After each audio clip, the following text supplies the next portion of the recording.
সুপ্রিয় দর্শক, আসসালামু আলাইকুম। আমরা জানি বাংলাদেশের সরকার প্রধানের যে প্রেস সচিব থাকেন সবসময় একটু একটু মিথ্যা কথা বলেন, যা ঘটে তার একটু ভিন্নভাবে উপস্থিত করেন। কিন্তু অন্তর্বর্তীকালীন সরকারের প্রধান উপদেষ্টা ডক্টর মোহাম্মদ ইউনূসের প্রেস সচিব শফিকুল আলম যে এত এত মিথ্যাচার করতে পারেন এটা জানা ছিল না। এই লোকটির মিথ্যাচারের মাত্রা চরম পর্যায়ে চলে গেছে। তিনিও সাংবাদিক, আমিও সাংবাদিক। একজন সাংবাদিকের এই পরিমাণ মিথ্যাচার, এই পরিমাণ কথা আসলে কোনোভাবেই মেনে নেওয়া যাচ্ছে না, সেই কারণেই বলতে হচ্ছে। কোথায় তিনি মিথ্যাচার করেছেন? তিনি একটি বক্তব্য দিয়েছেন।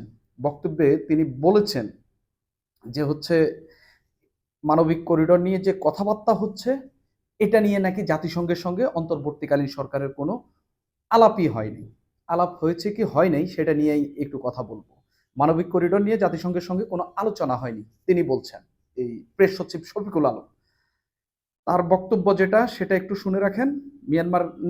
মিয়ানমারের রাখাইন রাজ্যে কক্সবাজার হয়ে জাতিসংঘের মানবিক করিডোর সংক্রান্ত এক প্রশ্নের জবাবে মঙ্গলবার তিনি বলেন, আমরা স্পষ্টভাবে জানাতে চাই সরকার তথাকথিত মানবিক করিডোর নিয়ে জাতিসংঘ বা অন্য কোনো সংস্থার সঙ্গে কোনো আলোচনা করেনি।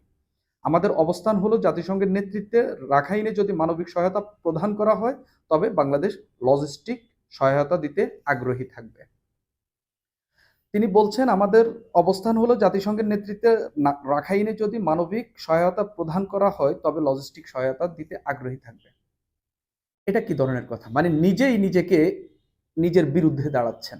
তিনি বলছেন মানবিক করিডোর নিয়ে আলাপ হয়নি। তাহলে কিছুদিন আগে জাতিসংঘের মহাসচিব যে বাংলাদেশে এসেছেন, সফরে এসেছেন, অ্যান্তোনিও গুতেরেস, তিনি এসে ডক্টর মোহাম্মদ ইউনূসের সঙ্গে কি আলাপ করেছেন? এই যে দেখা করেছেন, এত এত বৈঠক করেছেন, কি আলাপ করেছেন? তিনি যে এত কিছু চেয়ে গেছেন, এতদিন ধরে মিডিয়া রিপোর্ট হচ্ছে, সেগুলো কি ভুল? সেগুলো কি মিথ্যা? মার্কিন পররাষ্ট্র দপ্তরের দুজন উপসহকারী পররাষ্ট্রমন্ত্রী পর্যায়ের লোক কেন বাংলাদেশে এলেন? তারা বৈঠকে কি বলেছেন, কি করেছেন?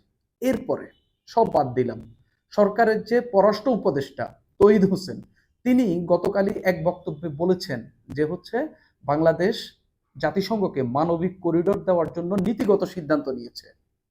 এখন কার কথা সত্য? শফিকুল আলম নাকি পররাষ্ট্র উপদেষ্টার কথা সত্য? যদি শফিকুল আলম সত্য হন তাহলে পররাষ্ট্র উপদেষ্টা মিথ্যা। এখন সরকার এত বড় একটা বিতর্কিত সিদ্ধান্ত নিয়েছে যে জাতিসংঘকে এখান দিয়ে মানবিক করিডোর দিচ্ছে, যেটা দিয়ে রাখাইনে বাংলাদেশের পথ ব্যবহার করে রাখাইনে কিছু না কিছু যাবে। কি যাবে সেটা পরের কথা। পণ্য যাবে, জাতিসংঘ অন্যান্য দেশের মধ্য দিয়ে মাধ্যমে বা জাতিসংঘের মধ্য দিয়ে অন্যান্য দেশ যা পাঠাতে চায় সেটা যাবে, গেল। তো সরকার বলছে যে তারা নীতিগত, সরকারের উপদেষ্টা এই বক্তব্য দেওয়ার জন্য একদম উপযোগী লোকটা হচ্ছেন পররাষ্ট্র উপদেষ্টা। তিনি বলছেন যে তার সরকার, তিনি সহ তারা নীতিগত সিদ্ধান্ত নিয়েছে, তারা জাতিসংঘকে মানবিক করিডোর এখান দিয়ে দিবে।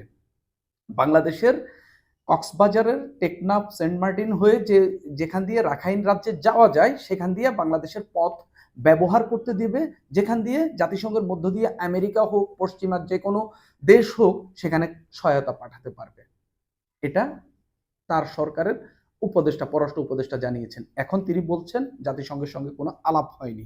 আবার তিনি এসে বলছেন যে তবে বাংলাদেশ লজিস্টিক সহায়তা দিবে, লজিস্টিক সহায়তা দিতে আগ্রহী থাকবে। আপনার আলাপ না হইলে আপনি লজিস্টিক সহায়তা কেন দিবেন? আপনার কাছে লজিস্টিক সহায়তাটা কে চেয়েছে? এই কথার জবাব কি তিনি বলতে পারবেন? একদমই না। আমার দেখা গত কয়েকটি সরকারের বা সরকার প্রধানের প্রেস সচিবদের মধ্যে সবচেয়ে বিতর্কিত প্রেস সচিব হচ্ছেন এই শফিকুল আলম।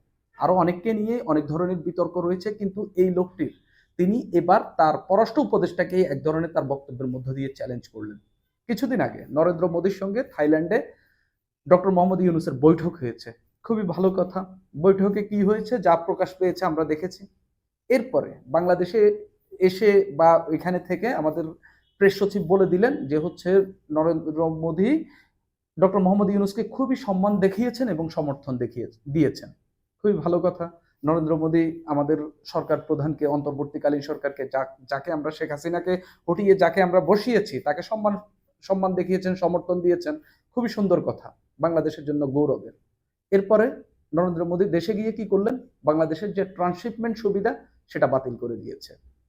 আর দুদিন আগে ডক্টর মোহাম্মদ ইউনুসি আল জাজিরাকে দেওয়া এক সাক্ষাৎকারে তিনি বলেছেন, তিনি নরেন্দ্র মোদীকে অনুরোধ করেছিলেন শেখ হাসিনাকে চুপ রাখতে, কিন্তু নরেন্দ্র মোদী শেখ হাসিনাকে চুপ রাখবেন না। তিনি বলেছেন তার দেশে গণতন্ত্র রয়েছে, তিনি কোনো ব্যক্তিকে চুপ রাখতে পারবেন না। তো নরেন্দ্র মোদী কি ডক্টর মোহাম্মদ ইউনুসকে ডিনাই করার মাধ্যমে সম্মান এবং সমর্থন দেখিয়েছেন? এটাই হলো শফিকুল আলমের মিথ্যাচার।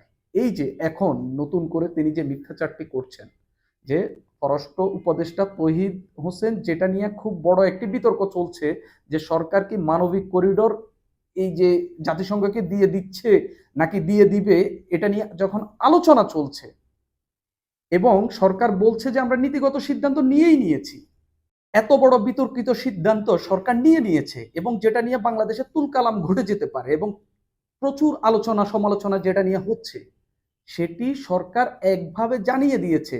এখন সরকার এই যে জানিয়ে দিয়েছে এত বড় বিতর্কিত সিদ্ধান্ত, সেটা কিভাবে সরকার মিটিগেট করবে, সরকার সেটা নিয়ে দুশ্চিন্তায় আছে। আর শফিকুল আলম এসে বলছেন যে হচ্ছে এই এরকম কোনো কথাই হয়নি। সরকার কি ভুল করে এত বড় একটা সিদ্ধান্তের কথা ভুল করে বলবে? তৌহিদ হোসেনের মতো, যিনি আগে হচ্ছে মন্ত্রণালয় চালিয়েছেন, যিনি আগে মন্ত্রণালয়ের পররাষ্ট্র সচিব ছিলেন, এত বড় বিজ্ঞ একজন লোক ভুল করে কি স্লিপ অফ টাঙে এই কথা বলে ফেলবেন? কোনোভাবেই মানবিক করিডোরের সিদ্ধান্ত আলোচনা ছাড়া হয়নি। বাংলাদেশ এখান দিয়ে মানবিক করিডোর দেবে, এটা জাতিসংঘ বলেন, আমেরিকার অনুরোধ বলেন, আমেরিকার নির্দেশ বলেন, যেভাবেই বলেন, অথবা এই সরকার ক্ষমতা টিকিয়ে রাখার জন্য হোক, যে কারণেই হোক, এই সরকার এত বড় সিদ্ধান্ত নেবে না। শফিকুল আলম মিথ্যাচার করছেন, এর বাহিরে আর কোনো কিছু না। যেমনটা তিনি নরেন্দ্র মোদীর সাক্ষাৎকার, নরেন্দ্র মোদীর সঙ্গে ডক্টর মোহাম্মদ ইউনুসের বৈঠক নিয়ে মিথ্যাচার করেছিলেন, ঠিক এখন একইভাবে তিনি মিথ্যাচার করছেন। এই মিথ্যাগুলা বলার কারণ কি? আপনি কি মনে করেন বাংলাদেশের মানুষ বোঝে না আপনি যে মিথ্যা বলছেন? এখন আসি মানবিক করিডোর নিয়ে। এই যে মানবিক করিডোর আপনারা দিয়ে দিয়েছেন, আজকে একটি রাজনৈতিক দলের একজন প্রধান বললেন যে সরকার এককভাবে সিদ্ধান্ত নিয়েছে। গতকাল মির্জা ফখরুল ইসলাম আলমগীর বললেন সরকার তাদের সঙ্গে আলাপ করেনি মানবিক করিডোর নিয়ে, সরকার এককভাবে সিদ্ধান্ত নিয়েছে। একটা অন্তর্বর্তীকালীন সরকার, একটা নির্বাচিত সরকারও তো এই সিদ্ধান্ত নিতে 10 বার ভাববে। আপনারা কেন ভাবলেন না? কেন দেশের মানুষের সঙ্গে আলাপ করলেন না? কেন রাজনৈতিক দলগুলোর সঙ্গে আলাপ করলেন না? অভ্যুত্থানকারীরা এখন কোথায়?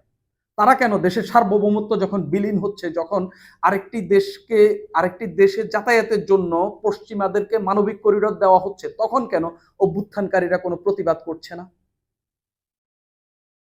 শেখ হাসিনা এই দেশে ফ্যাসিস্ট হয়ে উঠেছিল, এই দেশে নির্বাচন দেয়নি, সবই ঠিক ছিল, তার পতন অনিবার্য ছিল, কিন্তু শেখ হাসিনা বাংলাদেশকে আমেরিকার হাতে তুলে দেয়নি। শেখ হাসিনা অনেকবার বলেছে যে তারা হচ্ছে আমেরিকা এবং পশ্চিমারা হচ্ছে সেন্ট মার্টিন চাচ্ছে, কেউ বিশ্বাস করেনি, কিন্তু এখন তার প্রমাণ দেখা যাচ্ছে। মানবিক করিডোরের নাম দিয়ে আমেরিকা এসে বাংলাদেশের ভূখণ্ডে ঢুকছে এবং এখান দিয়ে তারা একটা যুদ্ধ বিধ্বস্ত দেশে, যে দেশে যুদ্ধ চলছে, সেখানে গিয়ে তারা যুদ্ধের সরঞ্জাম পাঠাবে এবং সেখানে সহায়তার নামে নানান কাবিরাজি করবে। বাংলাদেশ কি এটার জন্যই হচ্ছে শেখ হাসিনার পতন ঘটিয়ে অন্তর্বর্তীকালীন সরকারকে বসিয়েছে, ডক্টর মোহাম্মদ ইউনুসকে বসিয়েছে? এই যে এতদিন ধরে বলা হচ্ছে আওয়ামী লীগ বলছে, আওয়ামী লীগের কথা কেউ বিশ্বাস করেনি, এখনো বিশ্বাস করার দরকার নেই, কিন্তু এগুলা কি কিছুটা হলেও প্রমাণ হচ্ছে না যে মেটিকুলাস ডিজাইনের অংশ হিসাবে এখন বাংলাদেশ দিয়ে করিডোর দেওয়া হচ্ছে না? যদি সেটা হয়ে থাকে এবং সেটা যেহেতু হচ্ছে, তাহলে আরো একটি সরকারের এই দেশে পতন হবে। বাংলাদেশের মানুষ এখানে আমেরিকার কর্তৃত্ব কখনো মেনে নেবে না। আমেরিকা এসে তাদের জলযান, তাদের খাদ্য সহায়তার নামে অস্ত্র সরবরাহ যাই বলেন, বাংলাদেশের মানুষ এখান দিয়ে যেতে দিবে না। দরকার হলে প্রতিটা জলযানের সামনে বাংলাদেশের মানুষ বুক চিতিয়ে শুয়ে থাকবে, মানুষের বুকের উপর দিয়ে জলযান যাবে। কখনো বাংলাদেশের সার্বভৌমত্ব এবং স্বাধীনতা এই দেশের মানুষ জীবিত থাকতে, একটা মানুষ জীবিত থাকতে এই দেশের সার্বভৌমত্ব বিলীন হতে দেবে না, কখনোই না। সেটা ডক্টর মোহাম্মদ ইউনুস বসুক, আরো 5-10 জন একত্র হয়ে সরকার প্রধান হোক, বাংলাদেশের মানুষ এটা মেনে নেবে না। আপনি কার সঙ্গে আলাপ করেছেন? আপনি ডক্টর ইউনুস হন, খালেদা জিয়া হন, শেখ হাসিনা হন, যেই হন, এই দেশে অন্যের কর্তৃত্ব কেউ মেনে নেবে না। ভারতকে সাধারণত ট্রানজিট দেওয়া হয়েছিল, এটা বাংলাদেশের মানুষ ভালোভাবে নেয়। আপনি এখান দিয়ে করিডোর দিয়ে দিবেন, আরেকজনকে যাতায়াতের পথ তৈরি করে দিবেন, আরেকটি দেশে যুদ্ধ চলছে, সেই যুদ্ধের অংশীজন আপনি, সেই যুদ্ধের একটা বাহিনীর বিরুদ্ধে আপনি গিয়া হচ্ছে এখান দিয়ে সহায়তা দেবেন, এটা কখনোই হবে না। এই ভূ রাজনৈতিক জটিলতার মধ্যে, এই ভূ রাজনৈতিক একটা যুদ্ধ অবস্থার মধ্যে বাংলাদেশের মানুষ পড়তে চাইবে না। এসবের জন্য আপনাকে ক্ষমতায় বসানো হয়নি এবং শফিকুল আলমকে এসবের জন্য মিথ্যাচার করতে দেওয়া হয়নি।